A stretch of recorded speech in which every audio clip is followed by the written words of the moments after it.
Aimez vos ennemis. Voilà bien la chose la plus impossible qui soit. Texte en vérité inaudible et qui pourtant est là et nous résiste, quoi que nous fassions. Je vous le dis à vous qui m'écoutez, précise bien le début du récit. Ainsi, si nous voulons écouter le Maître, nous mettre à sa suite, le prendre au sérieux, ces mots sont donc pour nous aussi, que nous le voulions ou non. Mais comment entendre cela comme une bonne nouvelle ? Ne serait-ce pas plutôt une mauvaise nouvelle, une terrible nouvelle, parce que impossible à mettre en œuvre ? Car quoi ? Aimer ses ennemis. Allons, monsieur le pasteur, vous n'y pensez pas. L'amour des ennemis, c'est impossible. Deux expressions sont d'ailleurs complètement contradictoires. L'ennemi, en général, c'est celui qu'on n'aime pas. Alors, qu'est-ce que ce texte, juste bon à nous culpabiliser ? Serait-ce cela, l'Évangile ? D'où nous viennent ces paroles ? Sont-elles le propre du Christ ? Alors, prenons un peu de recul. Dans l'Ancien Testament, déjà, il est question de ne pas répondre à la haine par la haine. Comme en témoigne, par exemple, ce moment où David pourrait profiter du sommeil de Saül pour le tuer et qu'il préfère simplement lui voler sa lance afin de ne pas le tuer, et il va demander à ses hommes de ne pas le tuer alors qu'il est là à sa merci, puisqu'ils ont réussi à pénétrer dans le camp et que Saül est endormi. Et nous retrouvons aussi cela dans le livre des Proverbes. Je cite, « Si ton ennemi a faim, donne-lui à manger, s'il a soif, donne-lui à boire. » Mais il s'agit de prescription d'une éthique individuelle, lorsque l'ennemi est en position d'infériorité, mais lorsque l'ennemi est l'occupant. N'oublions pas le contexte dans lequel parle Luc, celui de l'occupation romaine. Celui-là même, le Romain qui crucifie les esclaves récalcitrants, comment aimer un tel ennemi ? Et puis, ne pas tuer, donner à manger à l'ennemi, c'est pas tout à fait la même chose que de l'aimer. Vous en conviendrez avec moi. Pourtant, le commandement de l'amour des ennemis est là, dans cet évangile de Luc. Nous le retrouvons aussi attesté dans l'évangile de Matthieu. Et puis les pères apostoliques, les premiers évêques, dès le second siècle, attestent aussi de ce commandement de l'amour des ennemis.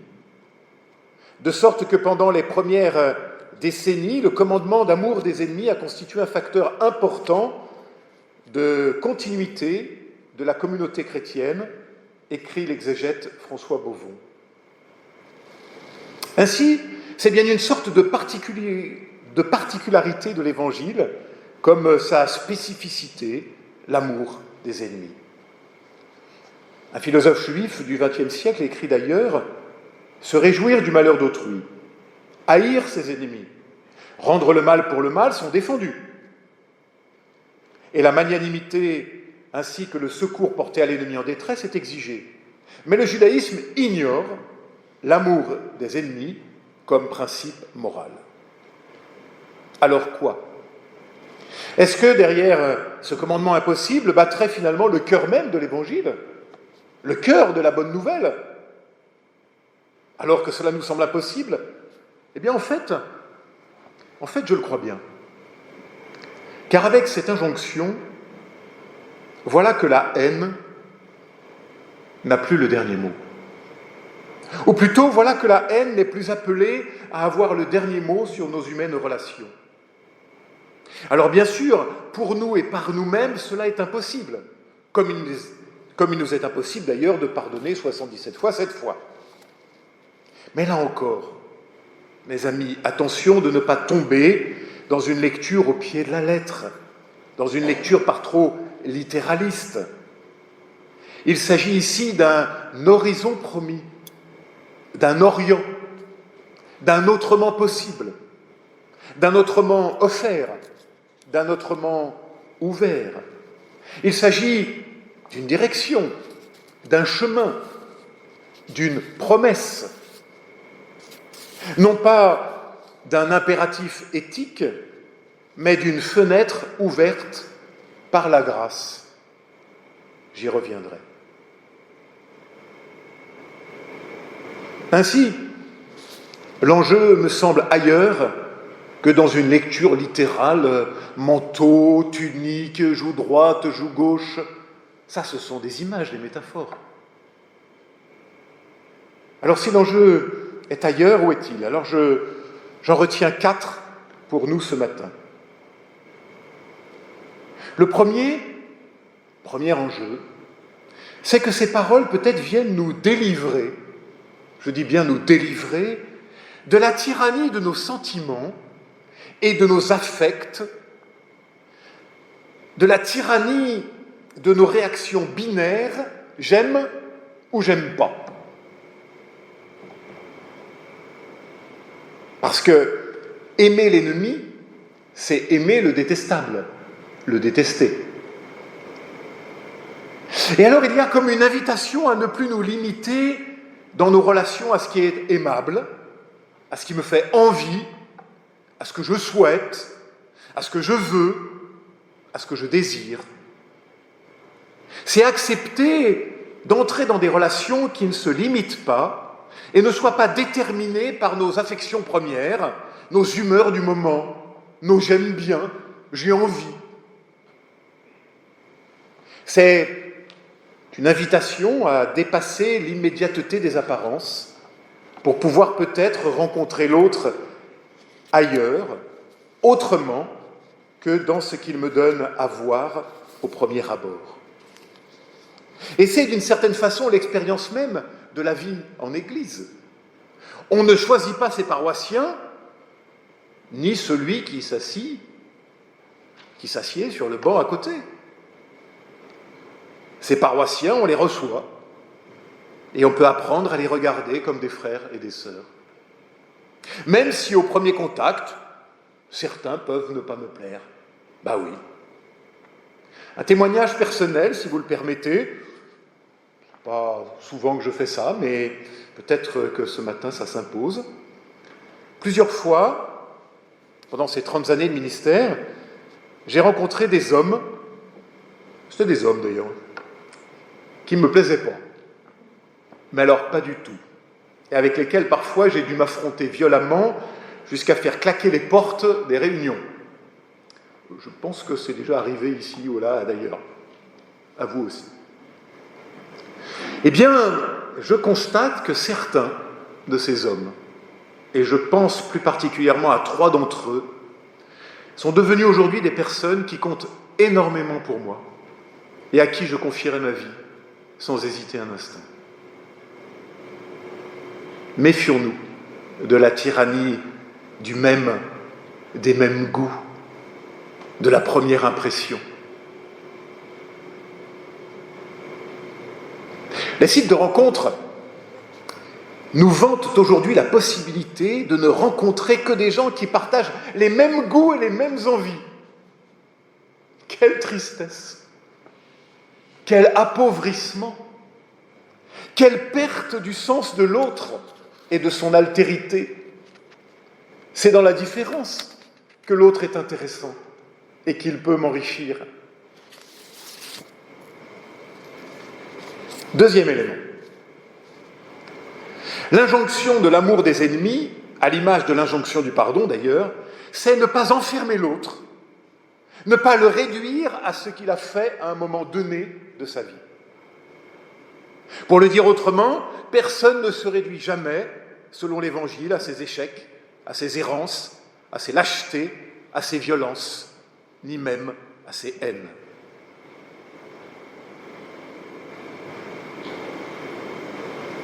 Personne ne se réduit jamais à cela, pas plus l'autre, celui que je déteste, que moi-même, d'ailleurs. Et voilà une bonne nouvelle. Une sacrément bonne nouvelle même. Il y a cette invitation à laisser une porte toujours ouverte, entr'ouverte, pour la grâce, pour l'autre, pour moi, pour toi. Mais comment faire cela? Comment vivre cela? Par nous-mêmes, bien sûr. C'est impossible. Mais, et c'est mon troisième point, le Christ le peut pour nous, avec nous et en nous. Parce qu'en fait, il s'agit d'apprendre à voir l'autre, fût-ce l'ennemi, avec le regard du Christ lui-même. Toujours cette histoire de la foi qui change notre regard. Regardez avec ce regard qui, du haut de la croix, faisait s'écrier au Christ « Père, pardonne-leur, car ils ne savent ce qu'ils font. » Alors nous, tout seuls, nous ne pouvons pas aimer nos ennemis, bien sûr que non, c'est impossible et c'est un non-sens.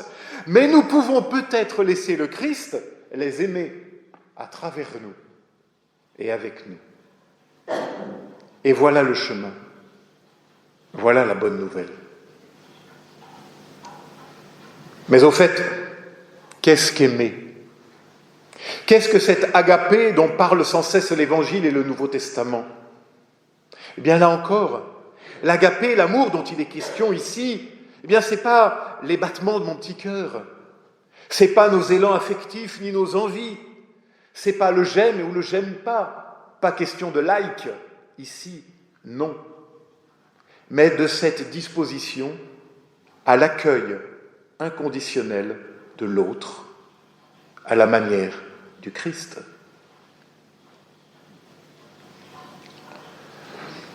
Le théologien et pasteur Dietrich Bonhoeffer nous le rappelle avec force, je cite, « Qu'est-ce que l'amour ?» Pour la Bible, pour le Nouveau Testament. Qu'est-ce que l'amour? Qu'est-ce qu'aimer? Eh bien, le Nouveau Testament nous renvoie de façon non équivoque, dit Bonhoeffer, à Christ seul. C'est lui qui est la seule définition de l'amour.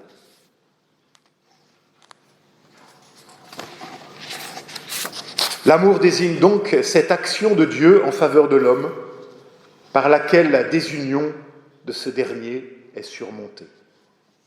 Cet acte, dit Bonhoeffer, s'appelle Jésus-Christ, s'appelle la réconciliation. Ainsi, l'amour est quelque chose qui arrive à l'homme, devant lequel il est passif, dont il ne dispose pas, car ce quelque chose se situe au-delà de l'existence humaine, qui est désunion. Aimer veut dire laisser transformer son existence entière par Dieu, se laisser introduire dans le monde tel que Dieu le veut. L'amour n'est donc pas un choix de l'homme, mais l'élection de l'homme par Dieu. Fin de citation. L'amour n'est donc pas un choix de l'homme, mais l'élection de l'homme par Dieu. Et voilà ce qui rend possible d'aimer celui que je n'aime pas. C'est-à-dire de le comprendre et de le reconnaître comme celui qui, malgré tout, est aimé par Dieu, qui fait le premier pas pour lui aussi, puisqu'il le fait pour moi également. Et si cela est vrai désormais pour l'ennemi extérieur, eh bien je crois que cela est vrai aussi pour l'ennemi intérieur, et c'est mon quatrième et dernier point. L'ennemi intérieur, c'est qui? Oh, c'est pas le diable, je ne parle pas de ça. L'ennemi intérieur, c'est moi. C'est moi lorsque je ne me supporte plus. Moi, je ne sais pas si vous, ça vous arrive, mais moi, de temps en temps, ça m'arrive. Moi, lorsque je suis prisonnier du flux et du reflux de mes hésitations, moi, lorsque je me retrouve pris au piège du retour du même, lorsque mes vieux démons, que je croyais pourtant endormis, s'en viennent redonner de la voix jusqu'à me paralyser. C'est moi, lorsque l'échec semble désormais ma seule logique. Eh bien là, très exactement là encore, alors que la haine de moi hurle en moi, là survient la parole du Christ. Dieu t'aime comme cela, malgré cela, par-delà cela. Et alors il me devient du coup possible de poser sur moi un autre regard que celui de la détestation, de la culpabilité ou de la négation. Un autre regard, toujours celui de la foi.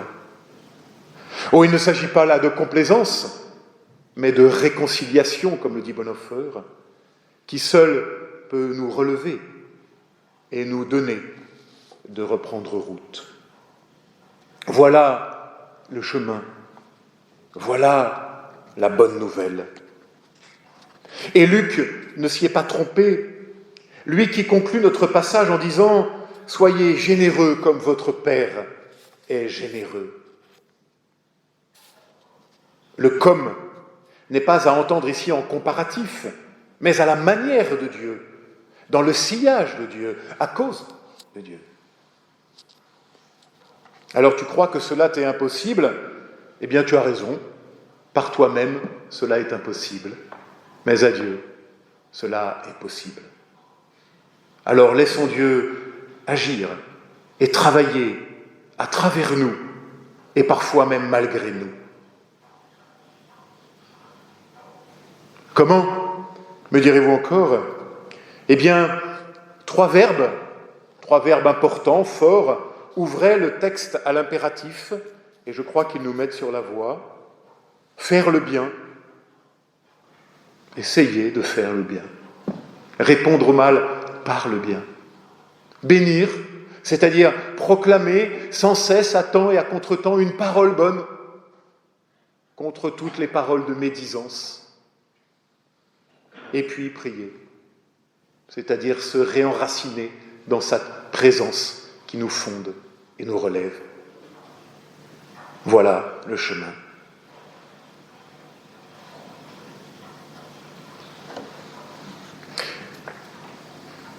Une chose encore, une toute petite question de traduction pour finir. Au verset 35, nous lisons « sans rien espérer en retour ». Pour celui qui prête, sans rien espérer en retour. Je vous propose d'entendre également « sans désespérer ». C'est le sens premier du verbe grec ici employé. Prêter sans désespérer, sans plus désespérer de l'autre, de soi ou de son Dieu. Voilà le cœur du message, un autre regard, une autre logique, une autre dynamique qui ne veut pas s'arrêter à l'immédiateté des apparences ou de la haine. Voilà la bonne nouvelle. Vivre désormais sans désespérer. Parce que même si toi, tu crois que rien ne vaut plus la peine, Dieu, lui, croit en toi, en moi, en nous. Voilà la bonne nouvelle. Amen.